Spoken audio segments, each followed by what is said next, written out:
मेहमान का iPhone gift. Chandanagar करके ये गांव इस दुनिया से दूर था।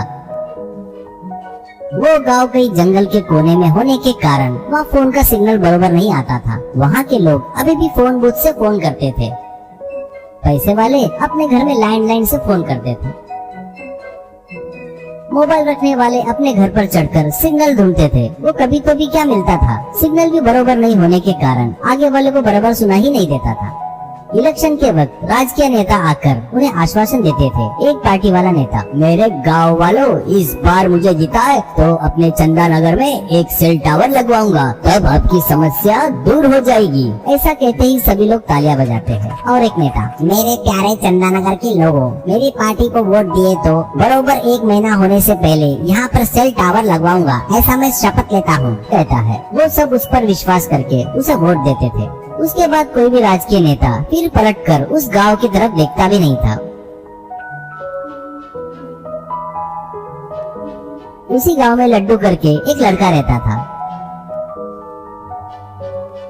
उसके पिताजी मिस्त्री का काम करके मेहनत करके पैसा कमाते थे, पर लड्डू बहुत आलसी था। वो हमेशा खाना, सोना, टीवी देखना, उसके अलावा कोई काम नहीं करता था। बहुत बोर हुआ तो अपने दोस्तों के साथ घूमना, बातें करते रहता था।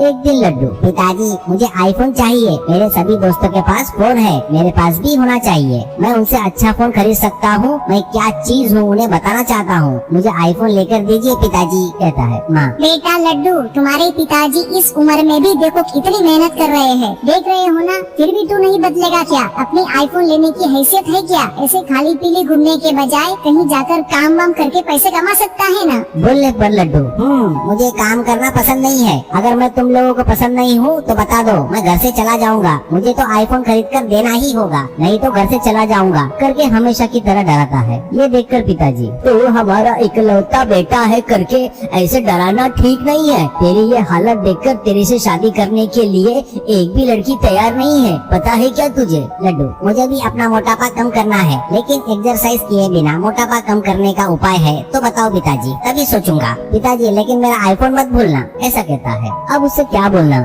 समझ में नहीं आने से माँ बाप एक दूसरे का मुंह देखते रहते हैं। एक दिन उस गांव में एक मेडिकल ऑफिसर आता है।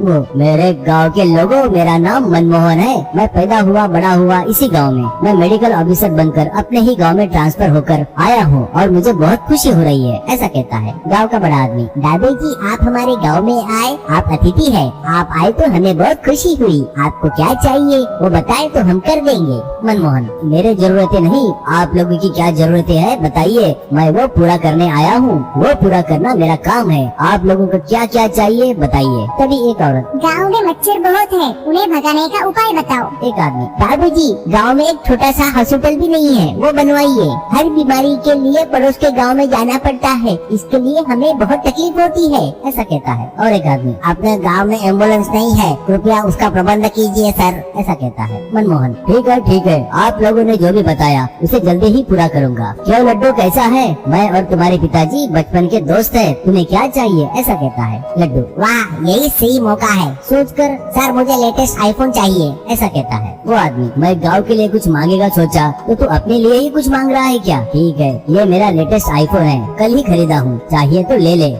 करके उसमें से सिम निकाल कर उसे देता है। लड्डू वो लेकर बहुत ज्यादा खुश होता है। मनमोहन, देख लड्डू, इस गांव में मोबाइल सिग्नल बहुत कम आता है, करके तुझे ऊंचे ताड़ के झाड़ पर चढ़े तो तुझे सिग्नल मिलेगा, करके बताता है।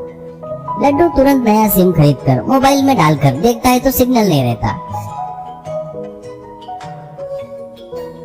घर के पास ही एक ताड़ के झाड़ पर चढ़कर देखा तो सिग्नल मिलता है। तब वो बहुत खुश होकर अपने सभी दोस्तों को अपने आईफोन के बारे में बड़ी बड़ी बातें बताता है। कुछ देर तक फोन में गेम खेलता है, कुछ वीडियो देखता है।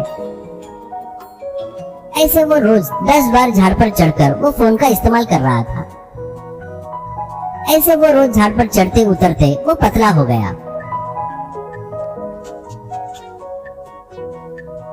एक दिन वो अपने आप को आईने में देखकर चौंक जाता है। तभी पिताजी, देखा क्या बेटा, पतला हो गया, देखा कितना सुंदर लग रहा है। अभी तुझे शादी करने के लिए लड़कियों की लाइन लगेगी, पता है क्या? असल में ये प्लान बनाया मैं और मेरे दोस्त मनमोहन ने। तेरा मोटापा कम करने के लिए वो अपना फोन देखकर तू रोज पेड़ पे चढ़ने का प्लान किया। अगर तू चाहे अपने पास नौकरी भी देता, बोला लड्डू। पिताजी, इतने सालों से आलसी जैसा जीकर बहुत बड़ी गलती किया मैं मेरी गलती मान लेता हूँ, मुझे माफ कर दो पिताजी। मेरा मोटापा कम होने के बाद मुझ में बहुत बदलाव आया है। मुझ में जैसे नई ताकत, मेरे सोचने समझने की क्षमता बढ़ गई है। मैं मनमोहन जी के पास काम करने के लिए जाऊंगा पिताजी। लड़के में हुए बदलाव को देखकर माँ बाप बहुत खुश होते हैं।